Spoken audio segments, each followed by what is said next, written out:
Hey, y'all, and happy Friday. Welcome to another Happy Hour Express edition of the Stripe Show podcast. Of course, I'm your host, Travis's co-host, Samantha Marks. I hope everyone's having a great week so far. It's another major week. We've got the KPMG Women's PGA. I hope you guys are psyched about it. I'm psyched about it. Atlanta Athletic Club is going to be gorgeous and awesome to watch on TV. So I can't wait to spend my weekend watching that. We all need to get into a major mindset because this is another huge week in golf.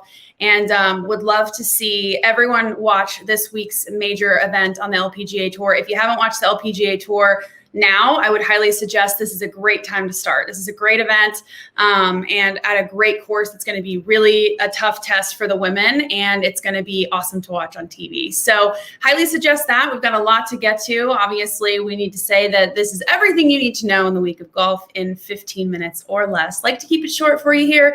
Like to give you something you can listen to, on the way to the grocery store, something quick and fast. Everybody loves a good long podcast, but there's not enough of the short, quick hitting news. So that's what I'm here for. Give you a little recap on Fridays. This podcast is presented by OnCore Golf and the Vero X1 golf ball. So today, there's a lot to get to. We've got a lot going on this week. We've got the Travelers going on, TPC. We've got unexpected leaderboard after round one, really kind of a crazy leaderboard. We'll get through that.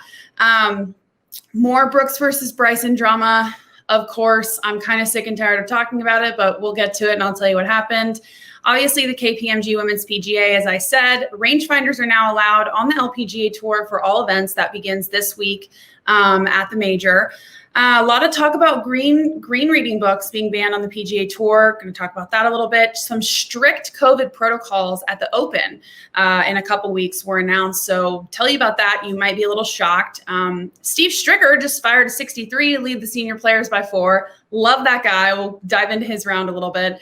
We've got the teams are finalized for the Olympics, and then we'll talk about what has us bent out of shape in golf this week, as we do on my Twitter page at Samantha S. Marks. So a lot going on this week, as I said. We've got the Travelers, of course, pulling up the leaderboard here. They are playing in Connecticut, and it's quite interesting, the leaderboard after round one. We've got Kramer Hickok, Taylor Gooch, Brian Stewart, Mark Hubbard, Russell Henley, Doc Redman. Just a very kind of interesting group of names there. When I opened the leaderboard yesterday, I did not expect to see Kramer Hickok near the top of the leaderboard. Fired a 7 under 63 in round one, goes off at 2:00 today. Taylor Gooch shot 64, 6 under. It's a par 70 this week. Keep that in mind. So looking at, some notable names, Phil Mickelson shot 1 under 69 yesterday. Dustin Johnson shot even.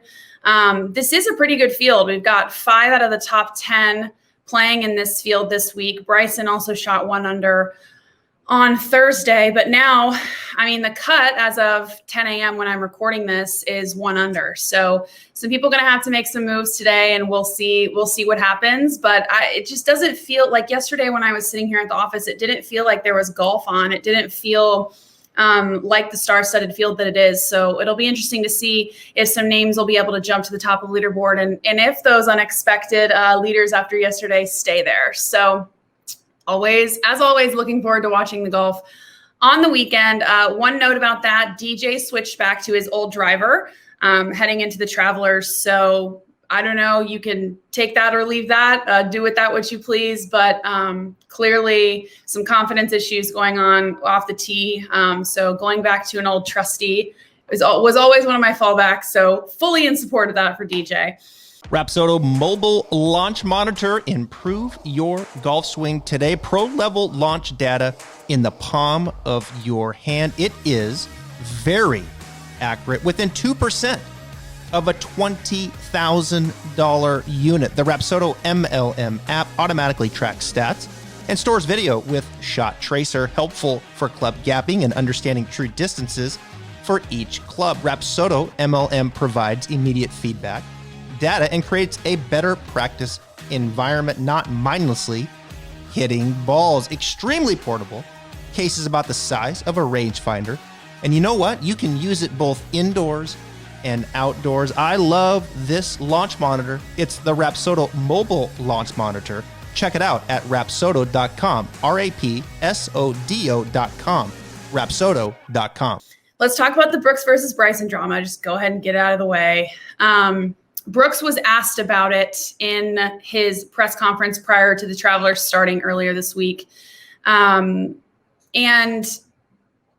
on SportsCenter, though, on Tuesday, Brooks kind of said that Bryson started it. And then on Wednesday, he was asked about that interview at TPC River Highlands, where the Travelers is taking place. And this is what he said, quote, "I thought it was just interesting when Bryson walked up to my caddy and told Ricky," Brooks's caddy, "that if I had something to say it to his face. I thought that was kind of odd. When we had the conversation at the 2019 Northern Trust, we agreed on something and he went back on it. So, if you're going to go back on your word, then I don't have much respect for that." And I think it was just a little bit interesting because the way that the press conference came out is Brooks was commenting on it in response to Dan Rappaport's question, which you could hear on the audio. And then all of a sudden Brooks was like, "Is this microphone off?" And somebody was like, "Yeah, it's off." And then you could hear Brooks say, "Well, I think that was a pretty good answer. Like, don't you think that was pretty good?" And then the camera stays on so you can see Brooks continuing to talk about it, but then the audio's off. So the whole situation was a little weird. I'm kind of over it, to be honest with you. I think it's dragging on too long. It's getting a little bit annoying. Go ahead and face off on the first tee. Like, I don't know what needs to happen, but it just does. This is just going on too long, and to what end? I don't think. Yes, it's bringing more eyeballs to the game and getting more people to talk about the game of golf. But for the people who do follow golf and are seeing this all the time, like, I'm annoyed about it. Until something else happens, if they're just going to keep jabbering on and on about it, like, I'm kind of tired of hearing of it. I don't know. Tell me what you guys think for sure. I'd be curious to know, because I can't be the only one who's a little bit tired of the same narrative. I'm gonna need something to switch it up a little bit. Of course, we have the KPMG Women's PGA. Every highlight, it seemed like, that I saw on Thursday was about Nelly Korda. So apparently Nelly Korda is like really good at golf or something. Love the Korda sisters. Grew up playing with them. They're around my age. So we played together a lot growing up. Great girls, great family, great people, great golfers, of course, but very good people.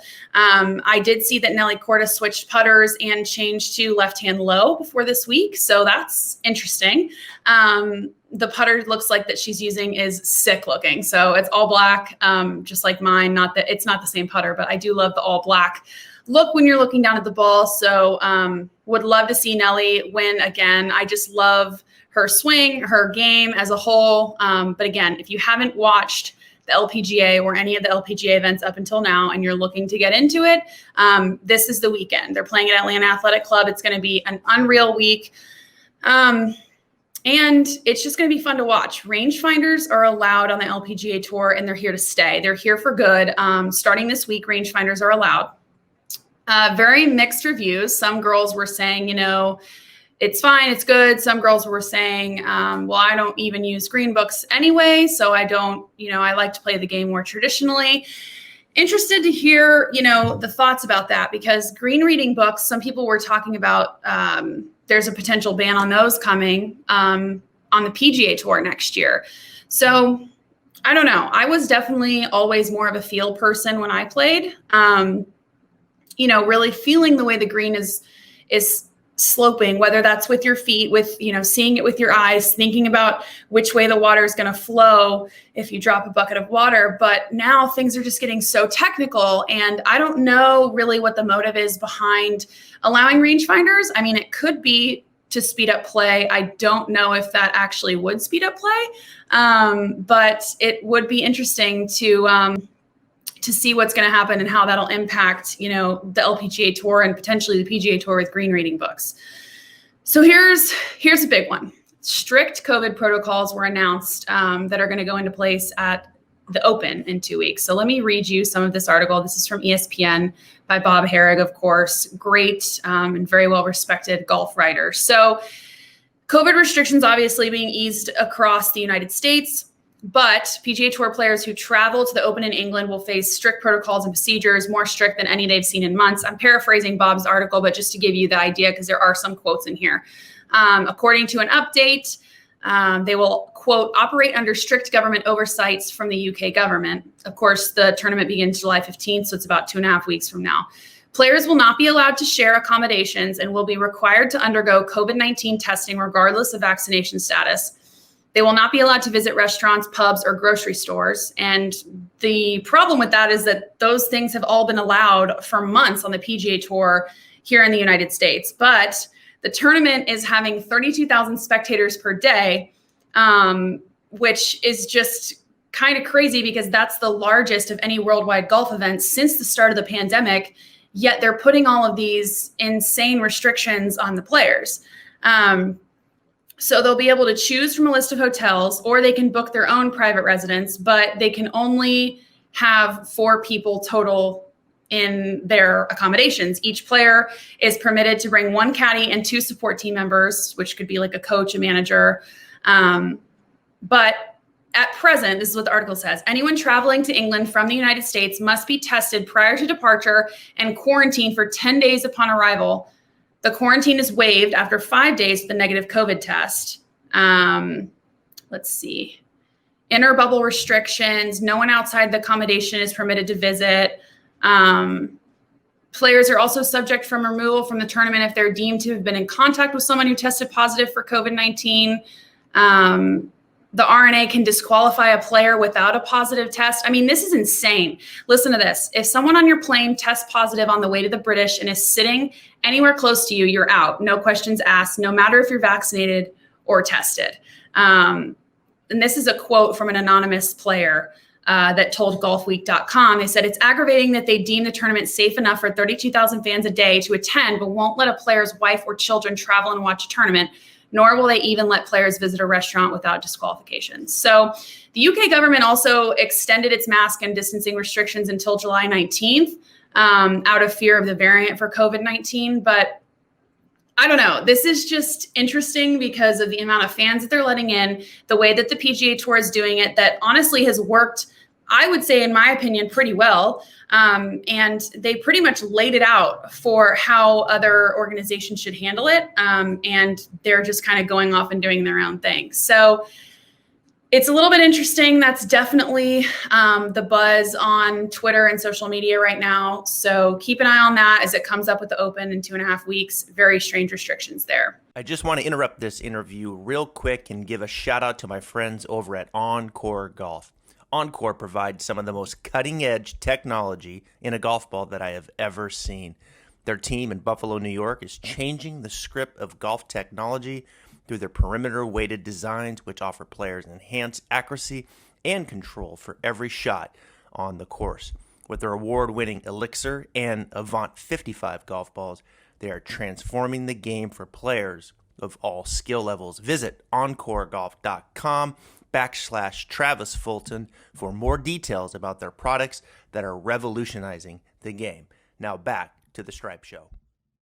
Last thing we'll talk about is the Olympics. The men's Olympics teams were set following the U.S. Open. Justin Thomas, Colin Morikawa, Xander Schauffele, and Bryson will qualify for the U.S. team.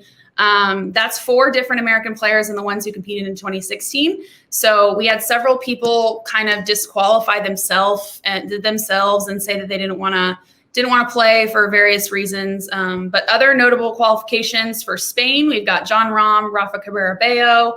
Great Britain, we've got Paul Casey, Tommy Fleetwood. South Africa, Garrick Higo and Christian Bezuidenhout. So Travis will be excited about that. Japan, Hideki and Ryuga Hoshino. And now my dog is playing with a squeak toy. Sorry about that. So it's going to be an interesting event. It's very mixed reviews on people who have qualified for the Olympics and decided to play, decided not to play. Very mixed feelings on that. I think, I would be the first one to sign up for the Olympics if I qualified for it. I think that's an incredible honor to be able to represent your country, but I don't know. I don't really see the angle from which people are not accepting the invitation. Really, I don't really see how that's how they would do that. But to each their own. It is what it is. And then the last thing we'll talk about is I asked people what got them bent out of shape this week. So let's go through that real quick. Let's see. Someone says resident rates versus non-resident rates at public courses. Just because a person is on vacation, you can charge them over double. It's outrageous, really. Completely agree. I think that's pretty insane, especially over double. That's pretty crazy. Overall, we've talked about this before. Golf needs to become more accessible, more affordable, and that's definitely not the way to do it. Someone said they had to use rental clubs for a round because of shipping delays for their clubs. Not quite horrible as expected, but still felt a little dirty and unfaithful. I hate that for you, especially because you did go through the trouble of shipping your clubs and they didn't get there in time. That's super, super frustrating. Let's see. Travis responded and said open champ guidelines for players. Completely agree. Someone said they had a guy put on classical music in their foursome last week. We've talked about music on the course, but God, classical music, there's no way I would, there would be quite a problem. Someone said COVID restrictions were lifted in California, but they're still using COVID restrictions on the golf course. No rakes, blah, blah, blah. Speaking of rakes, use them. If they're back people, don't be lazy. That's what Eric said. Completely agree. If you don't rake your bunkers, you suck. And that's pretty much all I have to say about that. And someone said PIP making golfers act weird and force shitty content. So I've definitely seen a little bit of forcible content here and there lately that I'm seeing from some players who haven't really been as active on social media as they are now, but they're incentivized now. So you can't really blame them. So, but I agree with you. It is a little strange to see. But guys, that's all the time we have today on this happy hour express edition of the Stripe Show podcast. Thank you guys so much for joining me to break down the week. We had a lot to talk about. Pretty much talked very fast for 16 minutes straight. So I hope you guys have a great weekend. I'm going to go get some margaritas tonight. I know I say that every single weekend, but still stands true. So toast one to me and to the KPMG Women's PGA. And I hope you get to watch some this weekend. It's going to be a great week. So cheers and make it a great weekend.